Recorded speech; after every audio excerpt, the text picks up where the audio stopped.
Привет всем! Это продолжение моего видео по храмовому комплексу Инрякуджи. Сегодня мы посетим восточную часть Тодо и заедем в дальнюю часть Юкава.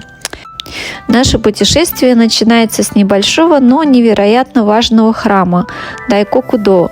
Знаете ли вы, что именно это место считается родиной культа Дайкоку, бога богатства в Японии? По легенде, именно здесь основателю монастыря явилось уникальное божество – трехликий Дайкоку. В одном теле он объединяет энергию сытости, воинской защиты и мудрости. Сюда поднимается, чтобы попросить о благополучии в семье и удачи в делах.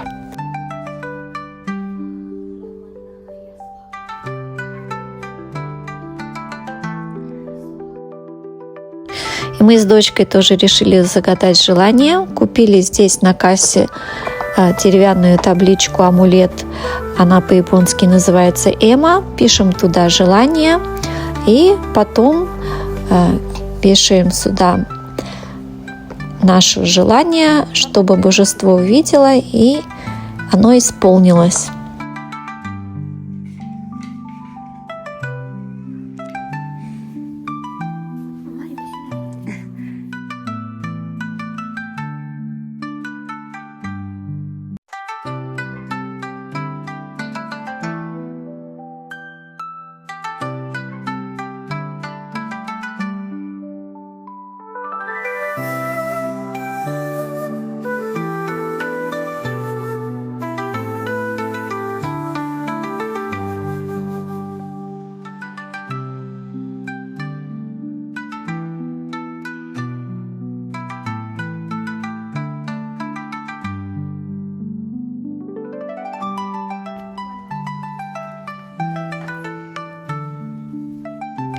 А теперь мы подходим к бьющемуся сердцу всей горы, главному залу Кампон-Чудо.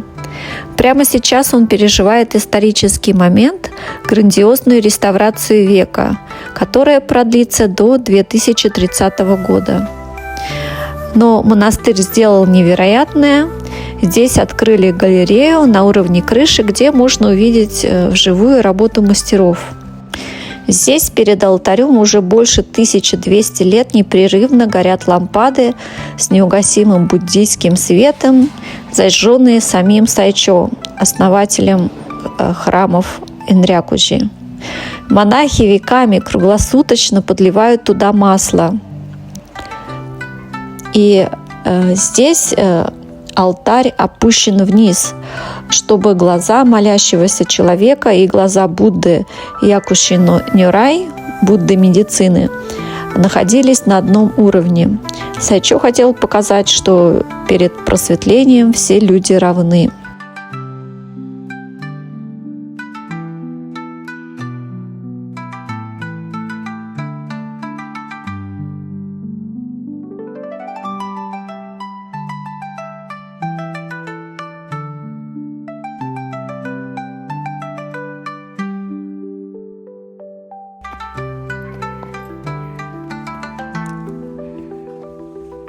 Дальше мы идем к храму Амидадо, зал Будды безграничного света. А вот перед нами храм Дайкодо. В него мы заходить не будем, потому что мы были на утренней службе, и там я уже вам показывала в предыдущем видео. Здесь очень большая территория. Чтобы погулять по всей территории Тодо, у нас ушло где-то 1,5 часа. Есть еще храмы, которые идут от фуникулера вниз. Там очень длинная дорога. Это мы в прошлый раз, когда с семьей приезжали, заходили. Там то, что очень длинная дорога, у нас ушло где-то 2 часа. И то мы как быстро старались. В общем, здесь по этой горе гуляю, очень много всего и много очень храмов. Чтобы обойти все, одного дня не хватит. Ну, конечно, это зависит от человека. Может быть, вы там очень быстро ходите, хотя мы тоже как нормально быстро ходим. В общем, очень большая, насыщенная территория. Здесь много всего интересного. И вот мы подошли к храму Амидадо, зал Будды безграничного света. Он построен в память о предках. Построен он относительно недавно, в 1937 году, к 1150-летию основания храмового комплекса Энрякужи. Здесь внутри установлена огромная статуя Будды Амида Нюрай, Будды безграничного света.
Восточная часть Тодо огромна, но храмовый комплекс Энрякужи состоит из 3 зон.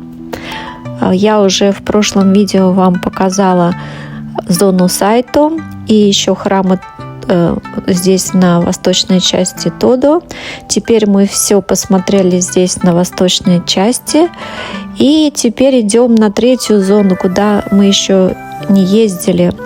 Мы идем на автобус «Шаттл», чтобы отправиться в самую северную, уединенную и загадочную часть горы Хиэй, район Юкава. Туда ехать где-то 4 километра, около 15 минут. Этот путь идет через густой заповедный лес. Здесь вот справа мы еще прошли музей. В этот раз мы в него тоже не смогли пойти. Оставили себе на будущее. И вот мы уже сели в автобус. Сегодня мы купили проездной на 1 день. Взрослые 1200 йен, детские 600 йен. Очень советую, если вы будете ездить по всему комплексу. Вчера мы не купили, и мы платили здесь оплата в зависимости от расстояния.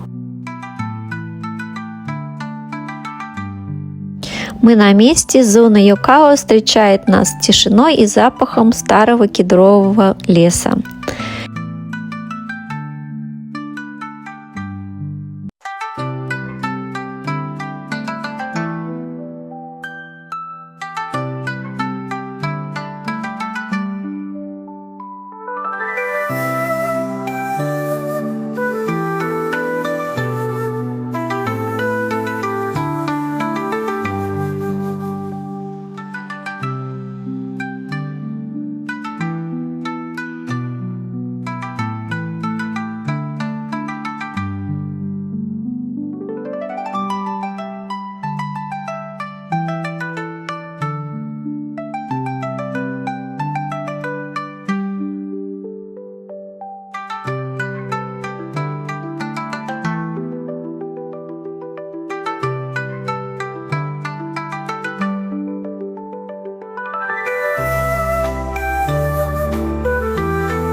Посмотрите на главный храм Юкава Чудо. Он парит над обрывом на высоких сваях, прям как знаменитый Кийомизу-дера в Киото. Мы в Киото тоже зайдем, в Кийомизу-дера. Это будет в следующих видео. А если присмотреться к его форме, он напоминает гигантский корабль. Это дань памяти китайским кораблям, на которых Эннин когда-то плыл в Китай за священными текстами.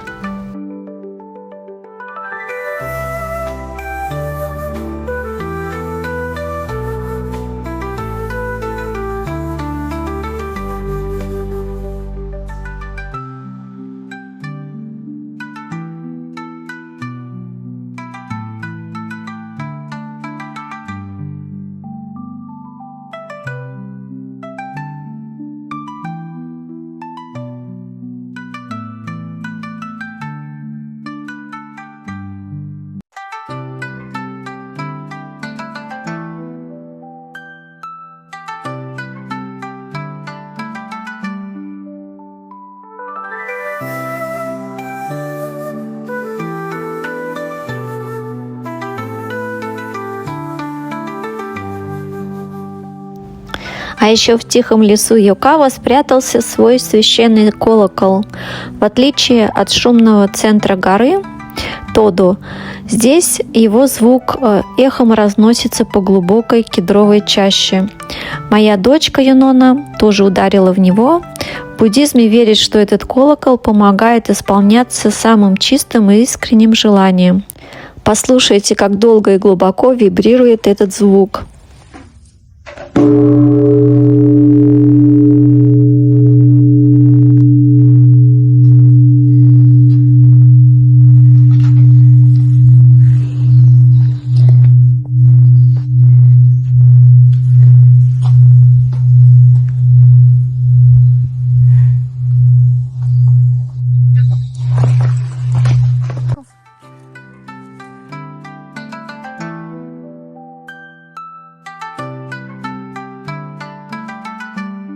А теперь мы подходим к павильону, который знает каждый японец. Это Ганзан Дайшидо. Именно здесь в X веке великий монах Рёген придумал омикуджи. Те самые бумажные предсказания, которые сегодня вытягивают во всех храмах Японии. Так что мы на официальной родине этой традиции. Сам Рёген, по легенде, обладал такой силой, что принял облик грозного рогатого демона, чтобы защитить людей от эпидемии. Его изображение Цуно Дайши, вот на фото, до сих пор вешают на двери японских домов как самый мощный оберег от болезней и бед.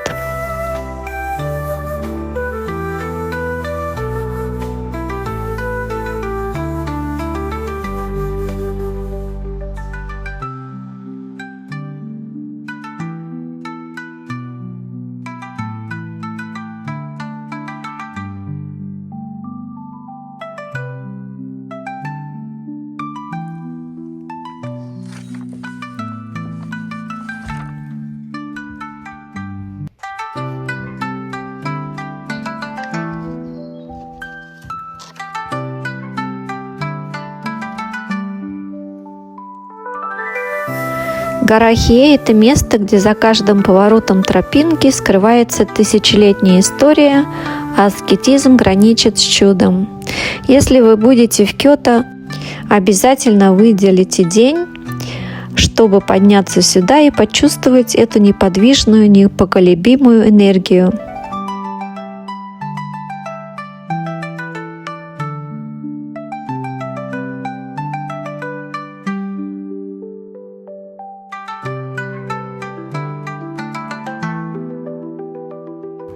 И теперь мы на шаттл-автобусе поедем на вершину горы Хиэй, и там сядем на канатную дорогу и поедем в Кёто.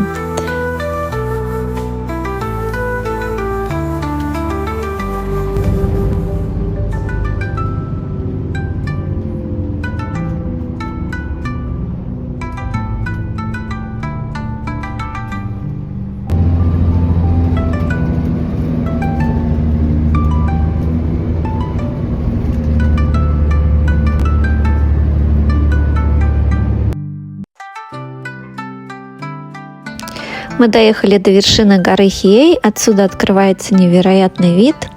Здесь также прямо перед станцией музей под открытым небом. Я ставила видео про него уже. Очень красивый музей. Отсюда мы поедем красивым путем на канатной дороге Эйдзан и будем путешествовать по многолюдному Кёто. Но это уже будет в следующем видео.